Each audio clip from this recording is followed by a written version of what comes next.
You're listening to episode 943 of the Father Bill's podcast.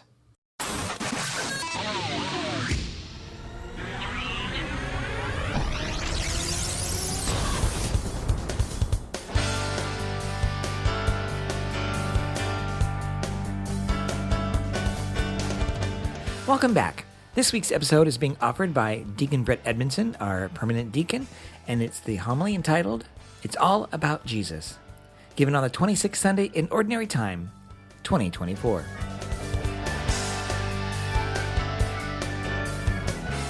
Good morning, everybody. Good to see all of you. So let's see. If your hand causes you to sin, cut it off. If your foot causes you to sin, cut it off. If your eye causes you to sin, pluck it out. I don't know if your hair can cause you to sin, but some of us just like to be safe. So there it is. Okay, moving right along here. So if you recall, if you were here last week, Father Bill preached about how Jesus likes the ducks better than the beavers, right? No, that's not what he said. Actually, what he preached about was what it means to be great in God's eyes, which is to have a servant's heart, right? And how we, in our weakness and in our brokenness, sometimes we glom onto clan or crowd as a false sense of greatness. And along the way, we happen to just hammer those who don't belong to our crowd, right? And indeed, we run into some of that in our first reading today, don't we? Where Eldad and Medad are kind of under Joshua's ire because they haven't been at the mountain with Moses and the 70, right? And yet they've received God's Spirit and they've started to prophesy, right? How dare they? And even in our gospel, St. John is all upset because someone not belonging to Jesus' inner circle has been casting out demons in his name. We must stop him, right? Friends, it's been said that the greatest temptation for religious people is idolatry. The greatest temptation for religious people is idolatry. And I'm not talking about idolatry in the sense of worshiping statues or graven images. I'm talking about idolatry in the sense of giving God's place in our hearts to something else. So it could be clan, right? A group, giving ultimate importance to being part of this church or this family or this social circle. It could be our reputation. It could be our politics. It could be a certain cause or a moral code or an agenda. Think about the animosity sometimes we run into, even in the church, right? Between progressive and conservative Catholics or between, pro-life and social just Catholics.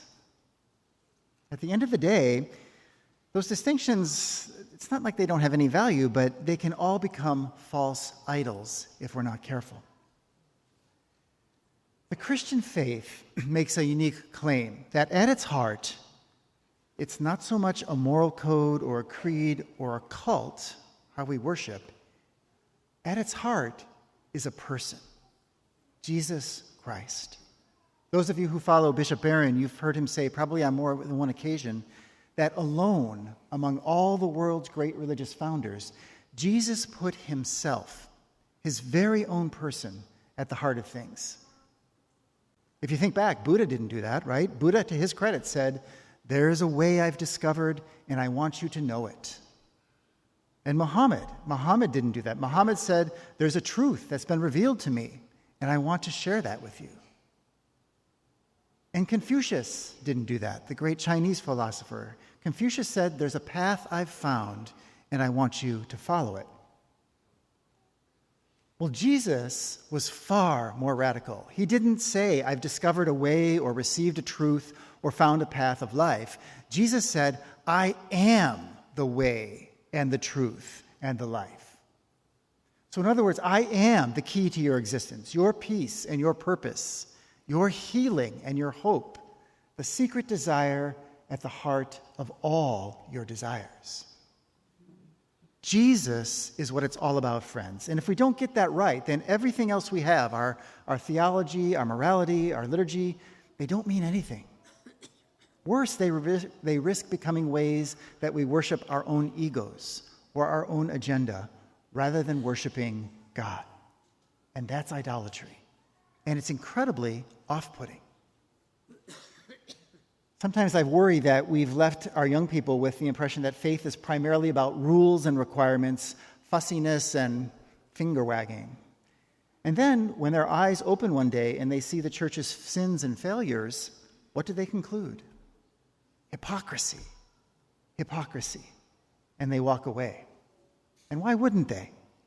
If all they can see is the church's broken human exterior, but they're never introduced to the divine heart of the church, Jesus himself, why would they stay?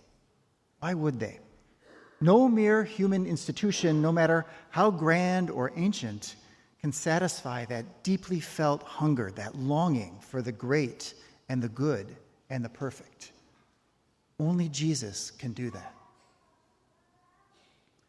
Archbishop Sample likes to say, Jesus changes everything.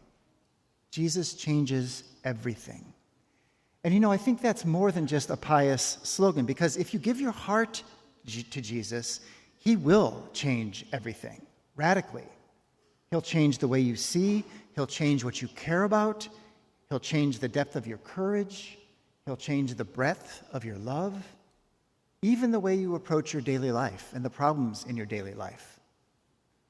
I got reminded of that again this week, so I'll share with you just briefly. This week I had a situation come up that was truthfully bugging the heck out of me.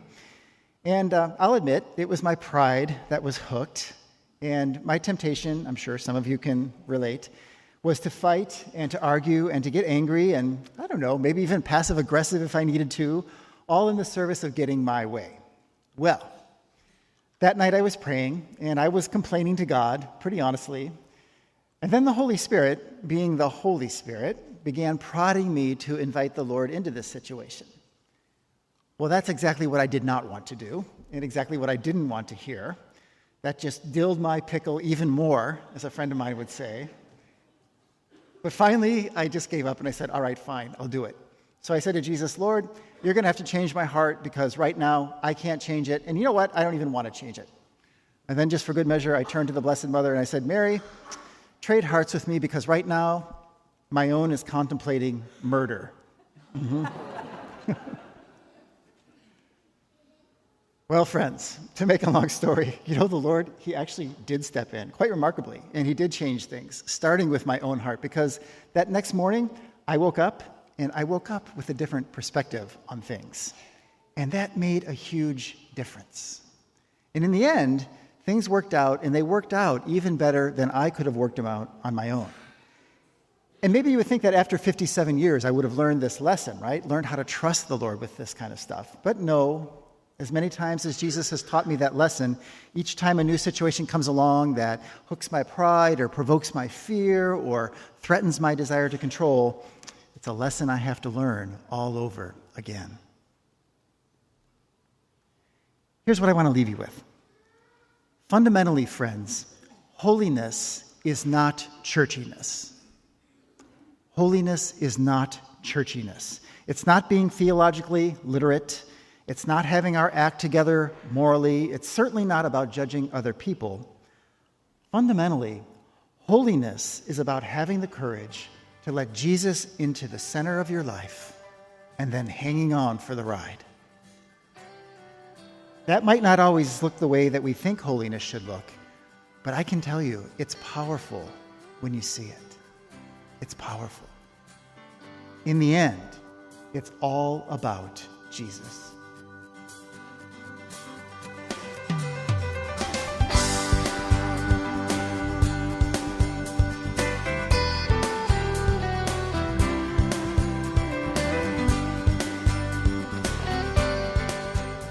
Thank you again for listening to this episode of the Father Bill's podcast, and a big thank you to Deacon Brett for his homily. And if you have any questions or comments, just go to my website, fatherbill.org, FRBILL.org. This weekend is also Priesthood Sunday, I think is what we're calling it. And so I'd invite you to, if you would, to pray for me and Father Anthony and all priests, as well as bishops, even deacons. Yep, Deacon Brett, though he's not a priest, he's also ordained, and so I'd like to extend it out there.